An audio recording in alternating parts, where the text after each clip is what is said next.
SK कुकिंगमध्ये तुमचं स्वागत आहे। आज आपण गुढीपाडव्याच्या निमित्तानं छान डिश बनवूया। एक 2-3 वस्तू बनवणार आहे। आता त्याच्यासाठी मी दही घेते, 1.25 किलो दही आहे। आता ही दहीला मी एका कपड्यामध्ये बांधून ठेवते, म्हणजे त्याच्यातलं जे पाणी असेल ना सगळं निघून जाणार। गाठ बांधून घ्यायचं घट्ट, कुठेतरी अशा टांगायची जागा असेल तिथे टांगून द्यायचं, किंवा मग चालणीमध्ये ठेवलं तरी चालेल। फक्त त्याचं पाणी निघायला पाहिजे बाहेर।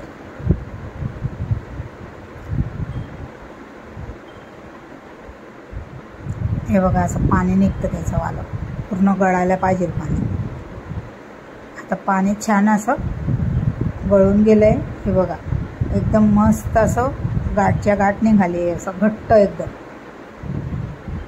आता मी डायरेक्ट हिला चालणीमध्येच घेतले, त्याच्यात आपण तिला किसून म्हणजे असं चिकनं करून घेऊया आपण दहीला।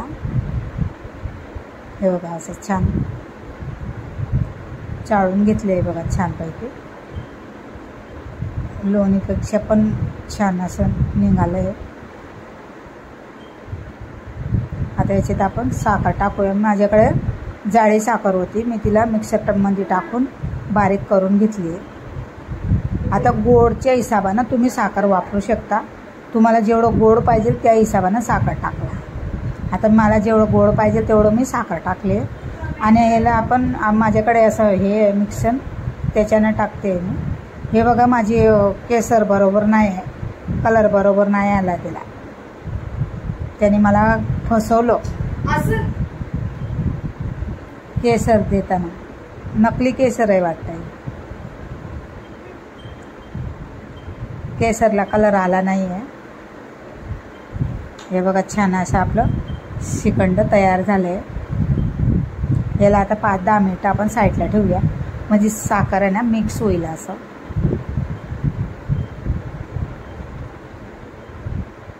आता याच्यात मी वेलची पूड टाकते, थोडंसं जायफळ पण किसून घेते बघा, जायफळ पण टाकूया। श्रीखंड आपलं तयार झाले, याला मिक्स करून घेऊया।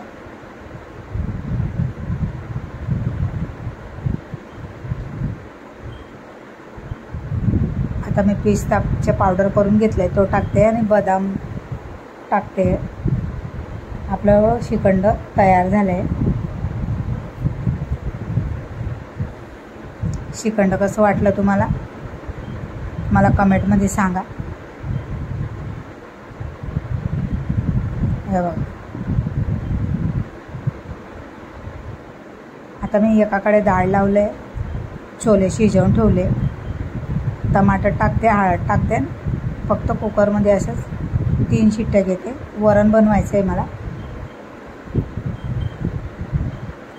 आता मी छोलेचा मसाला तयार करून घेतलेला आहे, तो शिजवायला ठेवला आहे। थोडा तेलामध्ये परतून घेतलं आहे त्याला। छोले टाकूया आता आपण।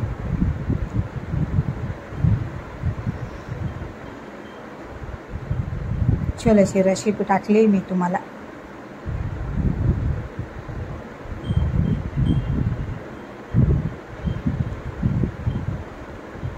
थोडेसे छोले ना दाबून घ्यायचे, म्हणजे भाजी कशी अशी मस्त घट्ट येते। आता मी छोले मसाला टाकते।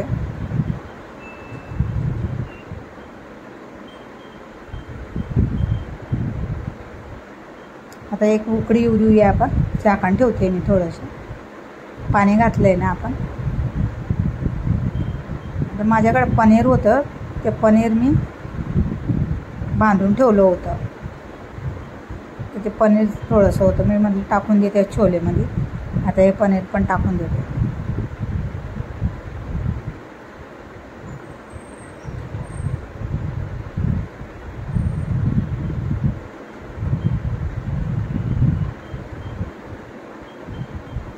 बघा भाजीला छान उकडी आली, आता आपण पनीर टाकून देऊया।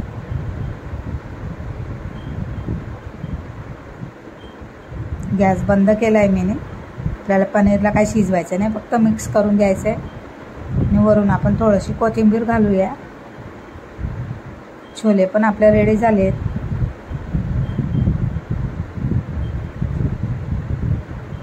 छोलेची भाजी रेडी झाली. आता डाळला तडका दिला आहे मी.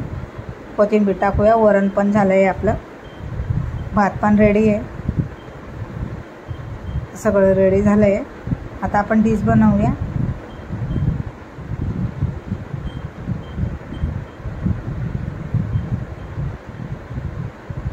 आता आपली डाळ झाली, छोले झाले. आता पीठ मळायला घेते मी.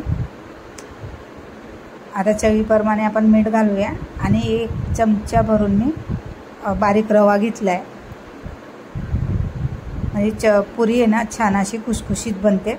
आणि थोडं थोडं पाणी टाकूया आपण आणि पीठला मस्त छान असं मळून घेऊया.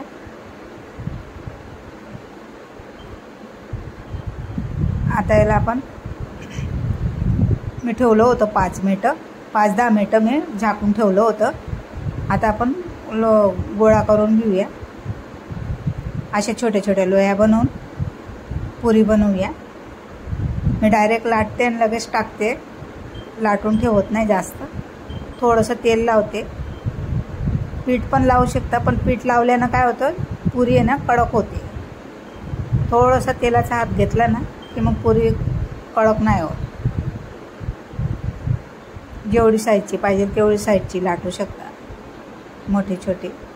आता हे बघा मी 2-3 पुऱ्या एकदम लाटून घेते आणि एकदाच तळून घेते. मग काय होतं, ते जास्त लाटून ठेवलं ना की मग कडक होतात. लगे तळलं ना तर नरम राहतात. मग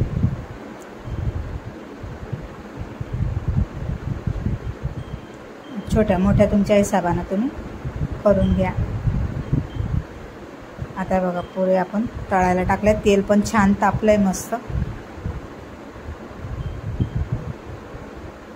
हे बघा छान अशी फुलली आहे टम्मासारखी. एकदम पातळ नाही लाटायची, थोडीशी जाडसर राहू द्यायची.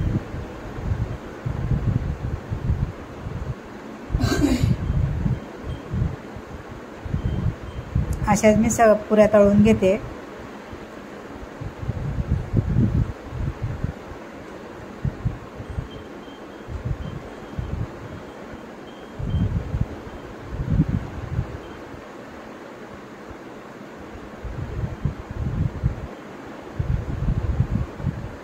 बघा सगळ्या पुऱ्या माझ्या अशाच फुगत आहेत. तर अशाच पुऱ्या तळून घेऊया.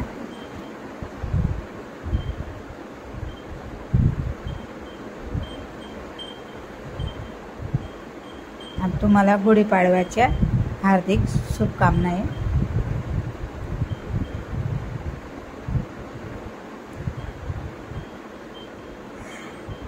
खूप खूप खूप खूप